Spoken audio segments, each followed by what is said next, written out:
Professor and your trusted Tothanato.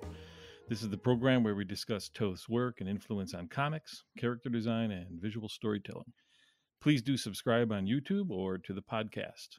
For daily Toth art posts, follow at Alex Toth in Depth on Instagram. And please spread the word. The best way to do that is to keep in mind friends or acquaintances of yours who are into design or comics or storytelling, and let them know about it, a particular episode of the program.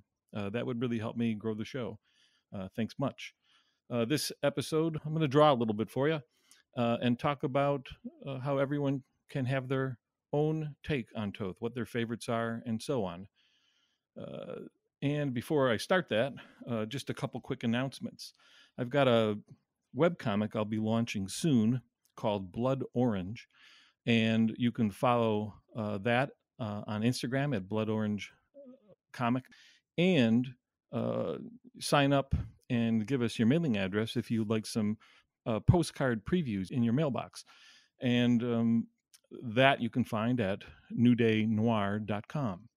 Also, I'd like to give a shout out to the assistants who have helped me put this show together. That would be Elijah Bailey, Logan Beecher, Max Paulin, and Herschel Mars Auberon. Please do check the show notes for links and follow them on Instagram. Without the help of these fine artists, it would be a lot tougher to produce the show. They help me with editing, audio and video, and putting together images, and couldn't do it without them. Thanks to all of them, and please do give them your support. So, to each their own Toth. I found over the years in being a fan of Toth's work and comparing notes with people, and now doing the show, that everyone's got a different take. Toth's talent and body of work is so vast and varied, working in so many different approaches and in so many genres. There's plenty from which to choose. He's so good with so many elements of design and storytelling, and he switched up his approach so much over decades. One can pick favorites, and it's all okay. For some, it's his thinking and storytelling. Others, it's his black spotting. Some, his line, whether a deadline in his alla prima drawings or augmented with a chunky line with a thick marker. For some, it's his character designs for animation or a sense of design on the page. There's a lot to take away from Toth's work. For some, the standout and his best work of his career are the standard romance stories he did.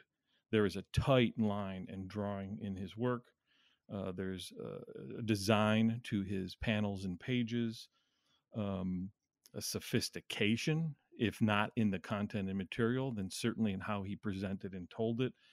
And there's a subtlety in his acting. He did this work when he was 24 or 25 years old, and with a couple other earlier stories, a handful at least, and then the standard romance comics, he just began to soar.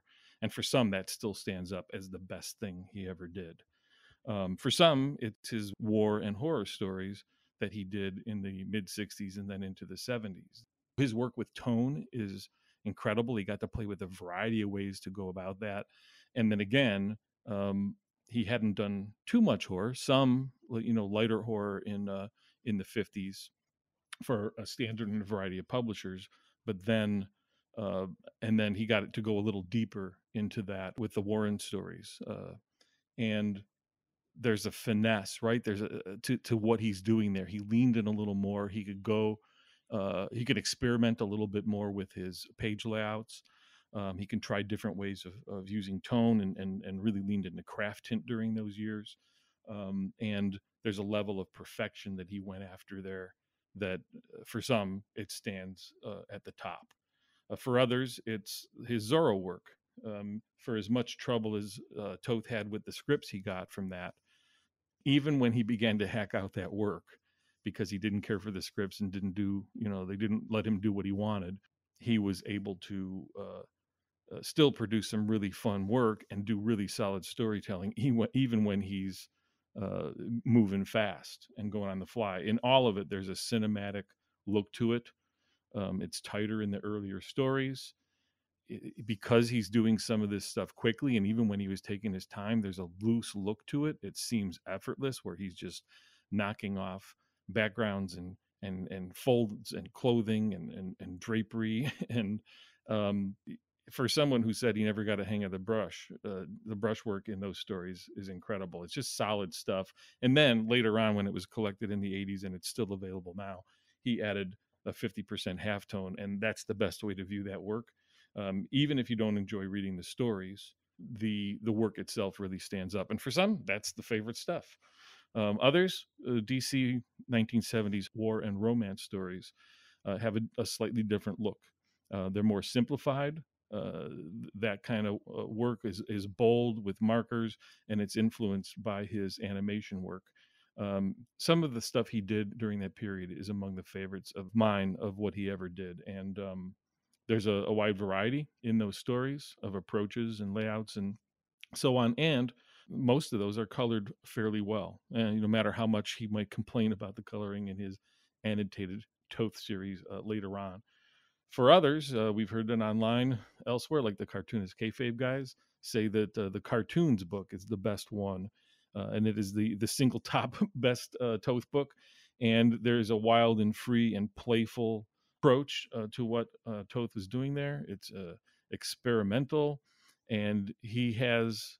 There's a lot of writing he did. There's a lot of gag writing that's kind of funny, and there's a jazzy bebop kind of quality to his dialogue, and uh, that you don't see in his more finished work anywhere else. He's so playful in those things, and he's trying so many different things again with tone that, man, you can just dive into that and enjoy those and learn a lot from it and apply it. For others, again, it's Dell, right? He did stuff in the late 50s, probably about from 57 till maybe 64, where he did a whole bunch of work for Dell, and Zorro was part of that. But beyond that, he's got some standouts, and there's something to learn from all of them, even when he's doing them very quickly. But there's a classic look to them. Some of them are inspired by Robert Fawcett. Again, he's going with the brushwork. His acting is incredible in all these stories, and there's a naturalistic character kind of look to his character work that uh, I don't know if anyone else does it exactly the same way as Toth does it, and it really works for me. Now, this can be particular stories with Dell too, right? It can be for some, it's the favorite is Clinton Mack. For others, it is Darby O'Gill. For some, it's something more obscure like Frontier Doctor. Jesse Ham loved that one, and others don't like it so much at all. Paul Revere is a favorite of mine. No Time for Sergeants is great. There's just a bunch of really good Dell work in there, and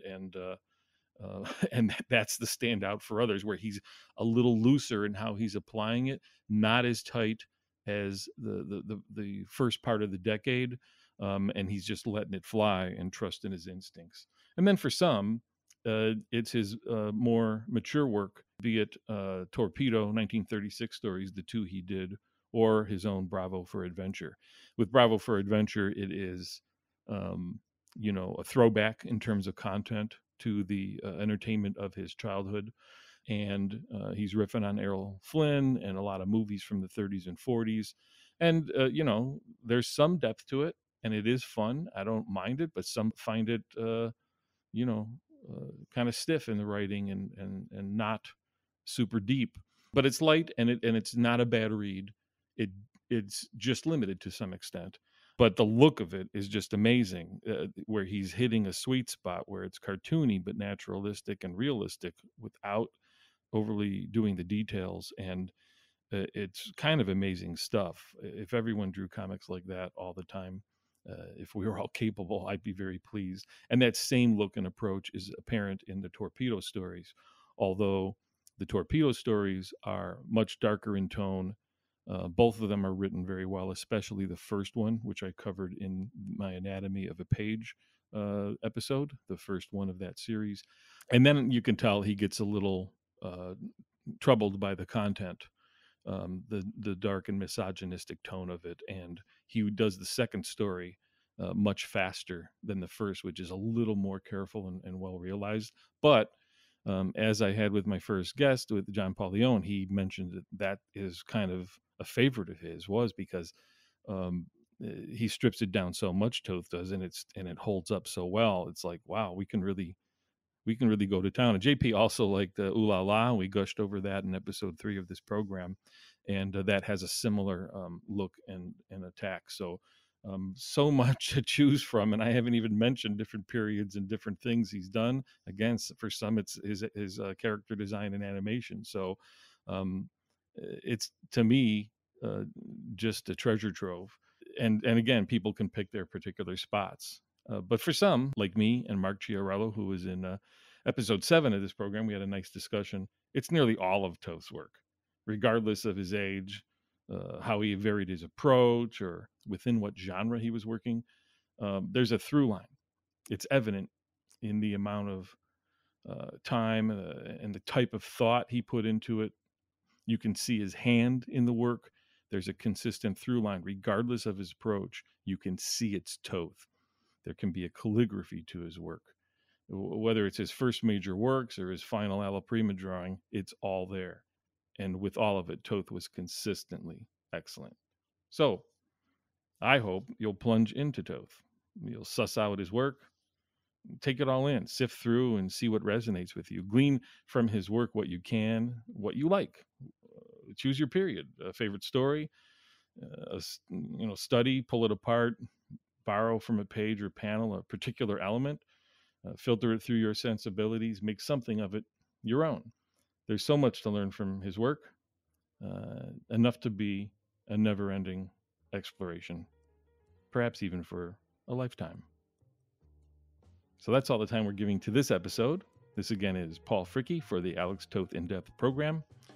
Toth said, "Too many comic book cartoonists do the expected thing. It all comes out the same. Bend to serve the needs of the story. Until next time, go with Toth."